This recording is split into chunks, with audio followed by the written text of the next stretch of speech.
have three live panelists with me, who I should welcome to the stage. We have Seonee Lin from the UK. We have Thilo from Germany, and we have Tanya Mek from New York. So let's get this particular session underway. And thank you for joining us.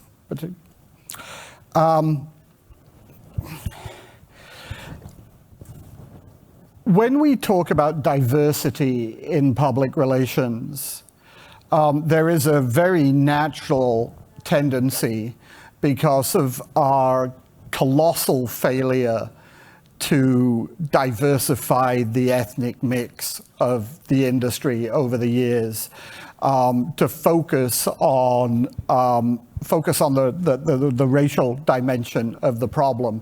And those of you who are with us over the next couple of days will be aware, I think, that we have several panels that will talk about aspects of diversity and inclusion from that perspective as we move through the entire global summit.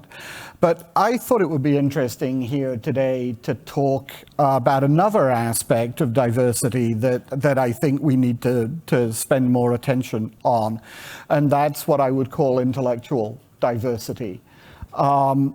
And I don't think our progress here has been quite as halting as it has in some other areas. Certainly when I started writing about public relations, we recruited either from the journalism profession or we recruited from journalism and mass communication schools. But what public relations is, what it can do, what it includes, has expanded so much over the last 30 years that it is no longer sufficient to hire people. It's certainly necessary, but it's no longer sufficient to hire people who are good writers, who know what the media wants. I don't need to tell anybody in the audience about this. And so we have a panel here of PR agency principals who have very definitely recruited from a much broader talent pool than just that. In some cases, an entirely different talent pool from just that. And we're going to talk about what are the obstacles to onboarding and turning people from non-traditional, sometimes adjacent, sometimes quite unfamiliar disciplines into the public relations agency environment. And I'm going to start with you, Seonee, partly because you're furthest away from me, but partly too because your firm is such a non-traditional public relations agency that your experience is almost entirely in bringing in people who don't have that kind of background. So start by telling us a little bit about who it is you hire and what you look for. Okay, I'm going to try and turn this on. Does this work? Yes. Yeah. Okay. Thank you, Paul, and lovely to be here. So I'm CEO of Lin. We're a behavioral science communications consultancy. And yes, we are very different, I suppose, from the traditional setup. At the agency, we also have the misinformation cell, which when we launched last year was the UK's first dedicated anti-disinformation service for PR and communications. And what we've gravitated to as well, what we were founded on, why the reason I established Lin was to create a solution that was academically robust, scientific in application. And that means bringing in talent that is non-traditional. So at the agency, we have behavioral scientists, of course, because we're powered by behavioral science. We have economists, macroeconomists, sociologists, people. We've just launched a new practice called Lin Planet, which is a climate change practice, and that's led by a macroeconomist. So the way we are set up is very much bringing in subject matter experts and having a group of integrated communicators to support them. Right. Now, Tanya, GSG is a very different kind of story in that, to a certain extent, you're a fairly traditional public affairs firm, but you've always had a research arm, so you brought in people over the years from that background, and now, of course, like everybody else, you're developing content creation and creative capabilities. So who have you been bringing into the firm that sort of feels different from, you know, the traditional political operatives? Yeah, that you have? everybody feels different today. Yeah. Paul. It's really, you know, when we look at some of the changes in our agency and our staff, it really is remarkably different than the way that we used to recruit. One of the biggest places we've seen, and you mentioned our creative agency, so we've got an in-house creative firm called The Lab, and we're a public affairs agency, so we're doing public affairs campaigns, we're working for industries and for companies rather, in highly regulated industries, but we brought in Madison Avenue talent creative who, up until that point, had only done consumer PR, and so when he's at a new business pitch with me, he might talk about launching Justin Bieber's perfume or creating Capital One What's in Your Wallet campaign. Both of things that he's done, which may not seem immediately applicable to public affairs work, and talking to a government relations team about how we can support them from a communications perspective. So one of the things that I have learned and continue to learn is that bringing in that viewpoint and making us think differently has been a huge benefit to our clients, but also to us, because my first reaction is often, I've been doing this for 20 years, so I can say, it's not gonna work, or that's not how we do it, and that's my warning sign to take a step back and listen to what he has to say, and then see if we can apply it in a different way. And Thilo, you have in some ways, a fairly sort of typical technology PR firm, except that you've really, I think, reinvented that discipline, certainly in the German market, and now you're sort of a more global entity than that. But tell me about sort of the kind of people that you've been bringing in. I mean, I think we at Piabo, we see that from two sides, because on the one hand, as the leading technology PR firm in Europe, of course, it's a big challenge when you have completely new topics and working for tech heavyweights where people simply doesn't exist that could work for these kind of clients. Think about quantum computing, think about Web3, think about cybersecurity, many areas. I'm thinking about it, it hurts. Yeah, and where do you find these people? You can't steal them from other agencies, they don't exist, right? Even the startups in that field starting hiring these kind of people and training them. So you have to find a completely different approach to that. And most of these people are non-traditional, but they have one thing in common. They're very, very curious people. And of course, they are great storytellers and amazing PR people, and they want to learn. So you have to, when you're talking about onboarding, to do two different things. One is, besides the traditional onboarding, you have to do a value-based onboarding, because they have to learn how an agency works, how we treat clients, what our quality approach, etc. On the other hand, there's a dedicated training program. We have to have this kind of education program. We have to learn all things about blockchain, crypto, what is a DAO, etc. And these kind of people then have to be curious, they have to be willing to learn, to develop them further. So that's the one side of the coin. On the other hand, as all PR agencies, we see that traditionally things, and you mentioned it, that are important, that you are a great writer, for example. I mean, in 2 years, when you look at the developments of AI, that will be history, right?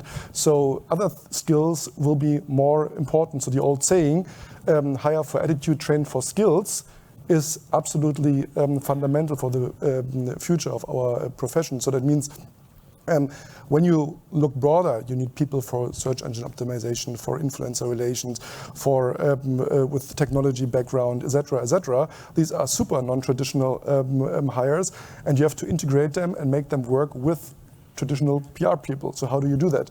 That means you need people who are good in career development and people development. You have to showcase the people who the majority, obviously PR people, that these new people are of value to them and their clients. That means you have to bring them together, you have to let them showcase their work, that people fall in love with them, and maybe getting over this instinct saying, oh, they're doing something different, things here is a kind of culture of change. Let's do the things that we always did, right? You have to bring them together. It's a bit like you are a wingman where you want to bring people together. We had this analogy from the dating world earlier already, right? And make it work and bring the right people together, make them fall in love and create something amazing for the clients. I'm a little worried that I only have anecdotal evidence for this, but I also feel like I have enough anecdotal evidence for it to be fairly confident in saying that historically the success rate of bringing in people from outside of our traditional environment, particularly people for whom public relations is a second career, has not been great. There's been over the last decade or so, I would say, this tendency to be like, oh my God, now we're creating all these different kinds of content, whatever it is, special events in the experiential realm, TikTok, video, I mean, everybody knows the breadth of what we're creating.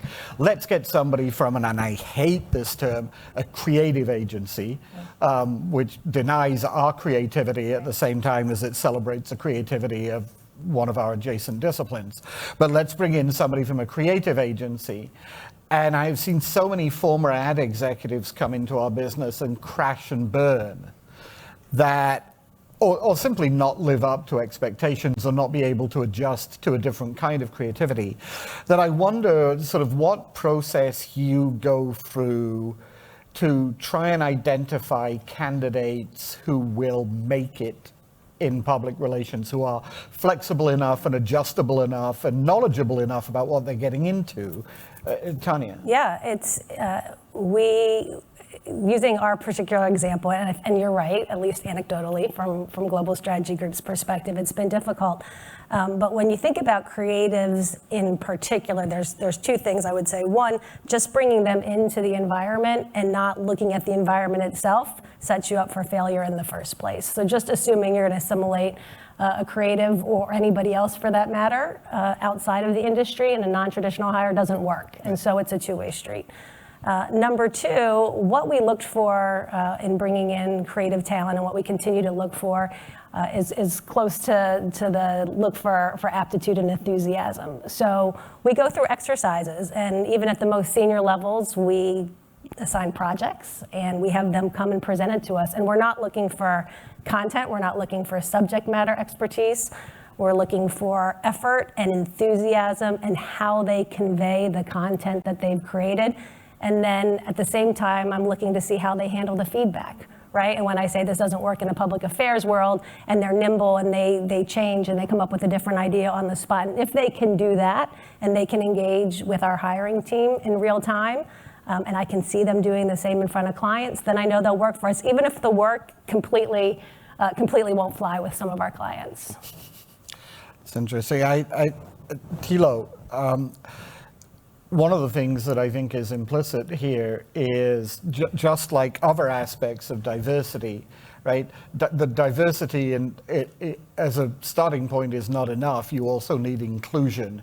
You need a culture that will welcome people who are different, whose background is not the same, and help them belong. How do you teach the rest of your organization to be welcoming and embracing and sympathetic to people who may have a steep learning curve on some of the things that to a classic PR person seem obvious? Absolutely. I mean, first of all, I think diversity is very deep in our DNA. When you look at our leadership team, we have not just equally man and woman, we have also members of the LGBT community, we have different age groups, different personal backgrounds, etc. And as someone who himself represents the LGBT community, it's obviously something that is very close to our heart, that this is something that we not take for granted, but on the other hand, live every day. On the other hand, of course, people coming from different cultures, different backgrounds, different companies, but it maybe has not such a high priority. And so we partnered, for example, with a company and an organization called Employers for Equality, where everyone has to make a training, and not just after 3 years or 5 years, right at the beginning.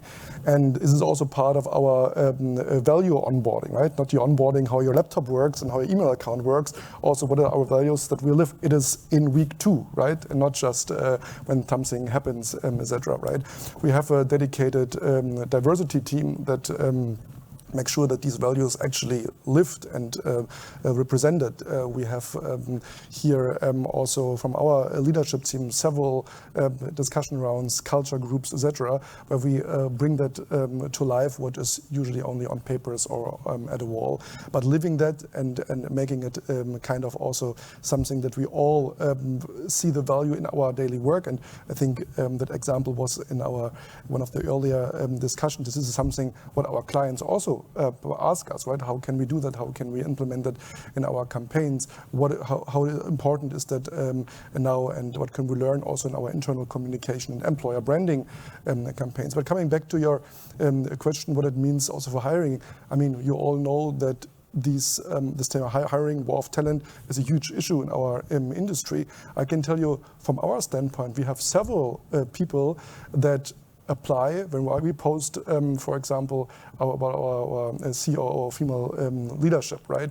We have, when it's the Pride Month in June, when I post, for us at Piavo, every month is Pride Month, things like that. My inbox is full of 3, 4, 5 applications, right? Usually from other agencies where they doesn't feel valued like that. And this also, of course, applies having this kind of open culture when it comes to non-traditional hires, and I need someone from a TikTok master or someone who's an engineer and can connect APIs to build better tools that we can serve our clients better. These people feel then attracted and say, hey, yes, I'm a kind of an outsider. I'm coming from a totally different industry. I'm coming from a totally different background, but there's a culture, they make it work. And I can tell you, so far, knocking on wood, there's no wood here, maybe this year, so far, we didn't lose a single non-traditional hire because of not fitting to us. I think part of it is our very, very strong culture, being open, integrate them, and most importantly, show them that they have a place to belong and where they can show what kind of values they also can bring, what we can learn from them. Because when we also teach our people, one thing is that you can learn from everyone, and everyone knows something that you don't. And this kind of curiosity, maybe it comes from our background of technology and being always curious about the latest thing and being a little bit nerdy and gadget obsessed, but it's a thing that helps us also in the world of hiring, and especially with dealing with non-traditional hires. Right. Shoni, I'm particularly interested in some of the people you've brought on board, because as much as you and I both believe that public relations and behavioral science are kind of like this, right? That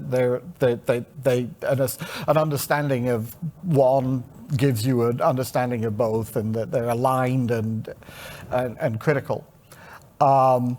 My suspicion is that very few people spend 4 years studying behavioral science thinking to themselves, once I get this really hard-earned degree, I am going to kick ass in the public relations business, right? I've got to believe that there are other things that superficially, I mean, no behavioral science professor is saying, once you get this degree, you can go into PR and make a killing. There are other more intellectually appealing, superficially intellectually appealing disciplines or areas that you can go into. How do you persuade somebody, and some of this is, our reputation, the reputation of public relations is not a scientific discipline, right? How do you persuade people who have that background that this is not only going to be fun and exciting, but it's also going to be intellectually challenging, and it's going to have the rigor that they're used to? So you answered the question, right? Is rigor. And we are very proud that I think there are professors out there saying you should go work at Lynn, because we have a flurry of behavioral scientists applying for roles at Lynn. So I think it's about what you want that hire to do. We are not here trying to get behavioral scientists to become communicators. We bring in scientists to be scientists. We bring in economists to be economists. So we're not trying to create, I've had stories from very senior behavioral scientists in the UK who've shared that they were agency side and they were being trained to be a strategist. Now that's not why they've studied behavioral science. So what do you want that hire to do? So we're very clear We bring in talent for the right reasons. And we don't really define ourselves as PR or communications, as you know. We look at problems. We're solving problems. But you are. I mean, we are. Yeah. Correct. You fit my definition, and so. Thank you. We are, correct. But the way we look at ourselves, when we're badging ourselves, we are here to solve problems. What is the problem we're trying to solve? What are the behaviors we're trying to influence? What are the gaps in the skill set that we need to create more robust, scientific, academic solutions? And therein we go and recruit. So, the great resignation, we haven't really had that. We have very low churn, and we have extreme interest. I must say we're remote first, which does help. So we bring in talent from across the UK. As you know, we do have an office in Cardiff, Wales, and that was created solely because the team in Cardiff wanted a physical presence. We don't mandate. I really wanted to throw in my comment at that point, but I stay quiet. We don't mandate for any attendance. Instead, what we've done with the premise in Cardiff is given the team an opportunity to create. So they've pretty much created that space the way they want to, and there's presence every day of the week. So, yeah, I think it's being rigorous and creating an environment that is attractive. And I would say as a behavioral science major who ended up in PR by happenstance, there are a lot of qualities that really do translate, as you know, and it's the intellectual curiosity in people and how they communicate that is at the core of behavioral science. And so I think it's a much more natural fit, as we all know, than I think appears to the outside. Yeah, I mean, we are in this, literally all of us in the room are in the business of understanding human behavior. We're selling something or the other to humans at the other end of the spectrum. Behavioral science just gives it rigor and gives it process. It's not intuition, it's experimentation. And speaking of what you said with remote work, I think I totally agree.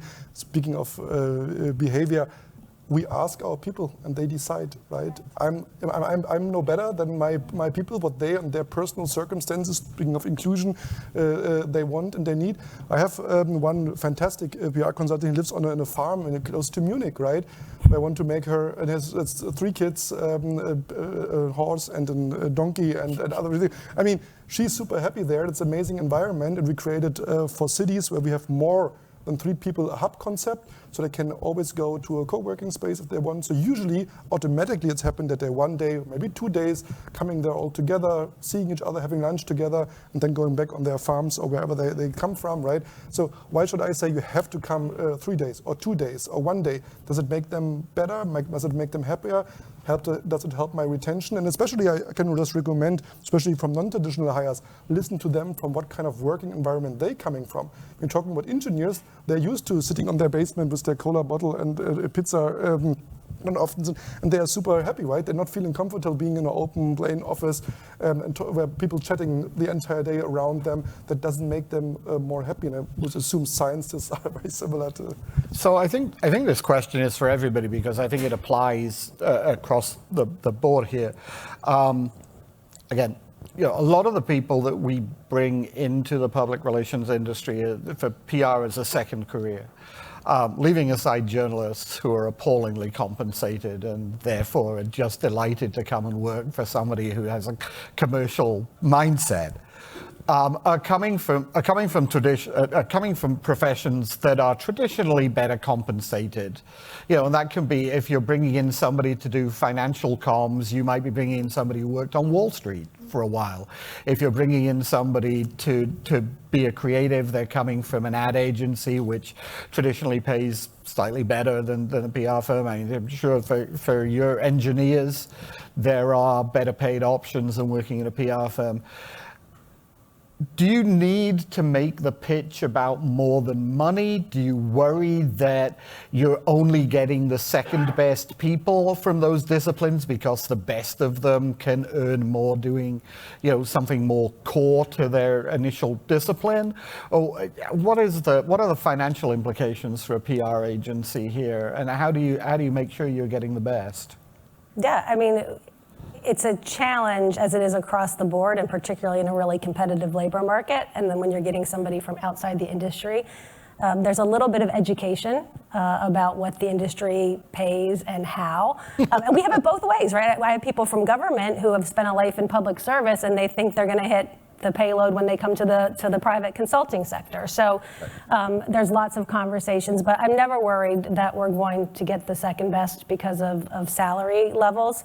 The person who wants to come and is excited about doing the work, and we pay well, and sometimes we have to stretch ourselves, but the person who comes because they want to be a global strategy group and they want to work for the type of clients that we have is by far going to be the superior candidate if we're talking about more than salary. I agree, and I think it comes down to purpose as well. At Lynn, we believe in improving and saving lives, and that's not just a box-ticking exercise for us.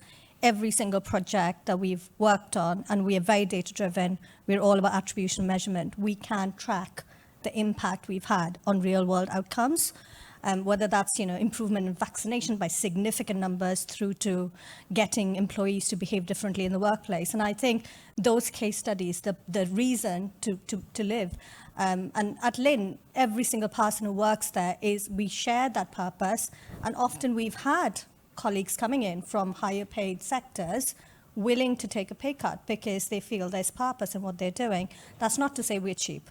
So we have benchmarked, we are competitive, but we can't pay an MNC salary. I was sort of hoping that one of you would say if we hire really smart people from other disciplines, we can charge twice as much and they'll be very happy, but okay.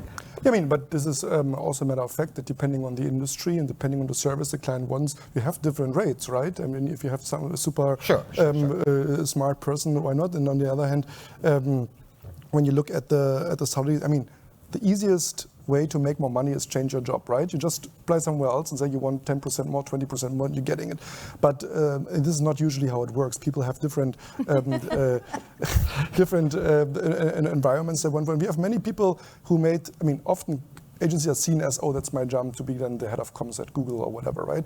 We see the opposite. We have a lot of people who have been not just in a startup, but also in bigger tech companies, part of the comms team or even the head of comms, and say, I want something different. I don't want every day the same topic.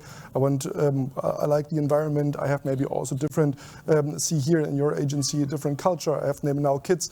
I want to work more from home, things like that, right? So there are different ways of working together, and collaborating is not always the money. We see that every single day, and culture and working style and collaboration often matters much more than a big brand and a fancy paycheck. Okay, we have a couple of minutes left, and I want to make sure that there's time for contributions from the audience, whether that's questions for our panel here or observations about your own experience and what you found works, or where you've made horrible mistakes. So anybody from the audience?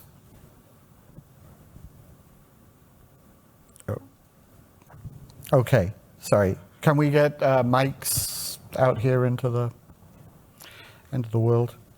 I'm sorry, I'm blinded by the light, and I also have macular degeneration, so you're all extremely blurry to me. Tim from Big Valley Marketing. Oh, hi, Tim. Sorry. Playing off your last question, or hint of your question, Paul, what hasn't worked? Who did you bring in that didn't work, or what elements of bringing in somebody outside hasn't worked? So I say this, we hire for values and we fire for values, and I've had to make some really tough calls, even though we're very young. I genuinely believe that skills can be taught, but it's whether the person fits into the culture of the business, and we are very, very purpose-driven, very co-produced in our culture, because as a startup you have to be. People who haven't fit in, we've had 2 individuals in the past 3 years who've got in, they've gone to other jobs, so it's not that they haven't fit in. They've decided to go elsewhere, and great, and we believe they're going to come back. And we've had to fire a few people because they weren't the right fit. But I'm very fair to my team, and I think that we should treat everyone equally and fairly. And genuinely, I think that is the purpose, that is the approach we will always have at Lynn. I think for us, what hasn't worked is hiring somebody who is only excited about the subject matter or the client or the particular group of clients. We really have to hire for joy of the work, right? Somebody who really wants to use the tools in the toolbox and gets a sense of satisfaction from doing the job versus just the end result and the end client. And so while we've got lots of clients who fulfill that need, it's not exclusive. So I think that's one of the things that we've learned over the years. I think in our case it was also seeing sometimes other agencies that you're admiring from the outside, or say, oh, they have typical similar clients, etc. And then someone applies, and then you expect from them, of course, now everything must work. It's similar agencies, similar clients, etc. And then you see, wow, culture eats strategy for breakfast. Take one more very quick question. Yep. Can we get a microphone to this? Again, I can't see who that. Thanks, Paul, and thanks to the panel for a great hi, discussion. I'm Michael Murphy. I'm an independent business consultant to the sector. It's been a great discussion, but something you haven't touched on is something I know a little bit about, but not a lot about, so forgive me. Roughly 9 to 10% of the global population suffer from dyspraxia, dyslexia, and similar conditions. And all the evidence is that these people can contribute hugely to our industry. They're very creative, they're very hardworking, they think differently. And one of my clients, We Communications, is beginning to embrace a better understanding of how they can fit into the workplace. I'd just love to hear of any experience the panel has. I'm going to let one of you answer, and then we're going to shut it down, I'm afraid. So, Shiona, you Is look that like you're okay? eager. Just because there's real experience in this, we co-produced our equality diversity policy, which does include neurodiversity, and we do have individuals on the team who are neurodiverse. My husband is dyspraxic, so I'm particularly from personal experience of that, but it's absolutely true. Diversity of thought is not just about ethnic diversity, sexual diversity, anything like it has to also include neurodiversity. Good panel for next year. Anybody want to come back and discuss neurodiversity next year? We will be recruiting soon. Thank you very much, everybody. I hope that's been a stimulating start to the day. We are going to be